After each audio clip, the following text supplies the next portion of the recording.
le panel de ce matin a été très riche par les panélistes qui sont venus de différents horizons, militaires, professeurs, think tank, et nous avons abordé la question des troubles dans le monde, un monde multipolaire, et chacun a présenté son analyse.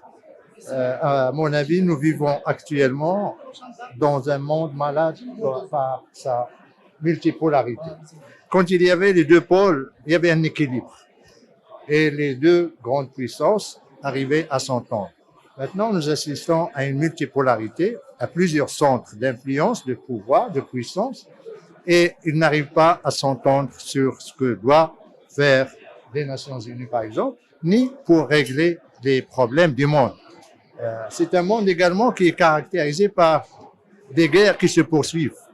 Vous prenez la Libye, vous prenez la Syrie, l'Irak, le Yémen, le Soudan maintenant, l'Ukraine, il y a le Sahel. Il n'y a aucune guerre qui s'est terminée. Et l'explication, c'est que le système mondial actuel n'arrive pas à s'accorder sur le type de solution que nous devons apporter à ce monde. Ça d'un côté. De l'autre côté, il y a un décrochage démocratique dans le Nord. Il y a le populisme, il y a certaines valeurs qui sont défendues dans le Nord et dans les pays ne défendent plus. Il y a une montée contre la migration qui est utilisée comme un moyen politique ou un sujet sur la scène politique. Dans le Sud, c'est la même chose. On assiste encore à la prolifération de l'extrémisme violent. On assiste à des groupes, la naissance de plus en plus de groupes séparatistes.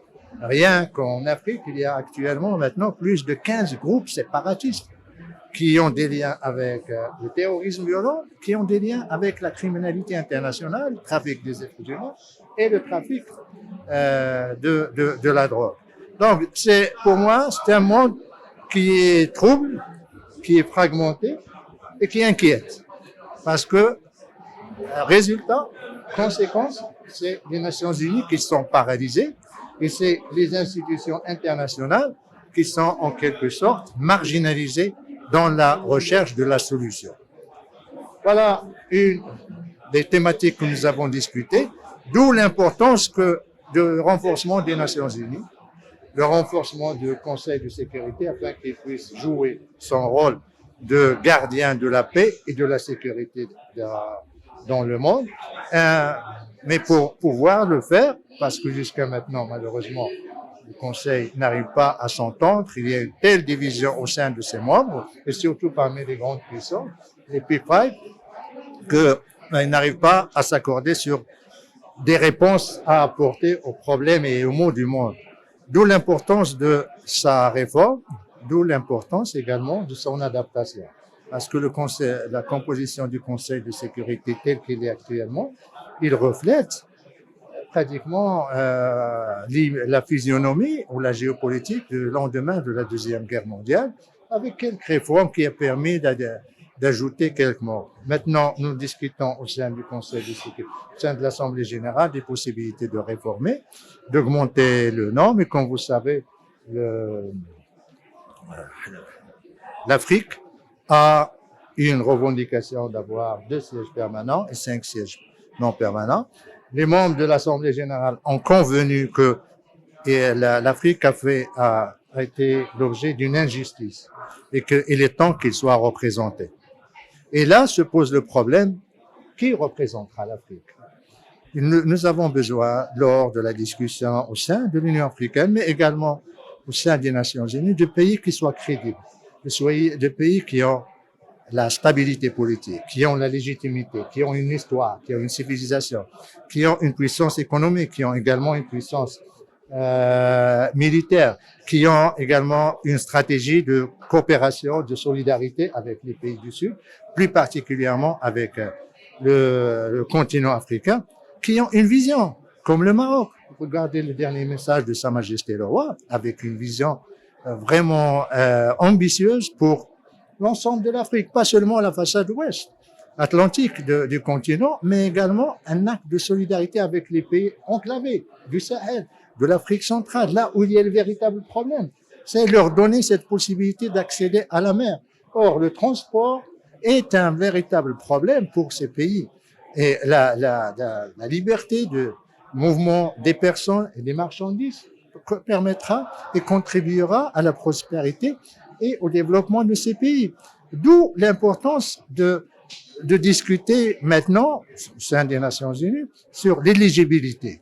Qui sont les pays qui peuvent prétendre ou aspirer à devenir membres du Conseil de sécurité?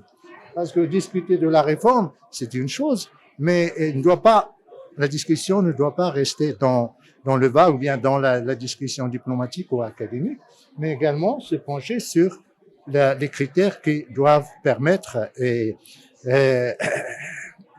donner le droit à un pays de prétendre devenir membre du Conseil permanent du Conseil de sécurité.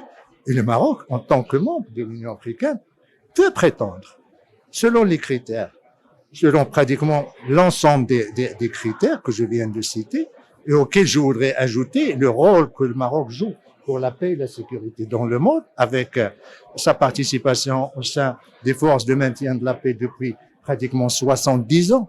Nous avons envoyé, avec les Nations Unies, pratiquement une rotation de plus de 100 000 soldats marocains. Nous avons été en Afrique, nous sommes toujours en Afrique. Nous avons été au Balkan, nous avons été en Asie, nous avons été à Haïti. Donc le Maroc a joué, a contribué à sa manière, et surtout avec des actes de courage, il a fait des sacrifices, il a perdu énormément, des dizaines de soldats pendant ces années.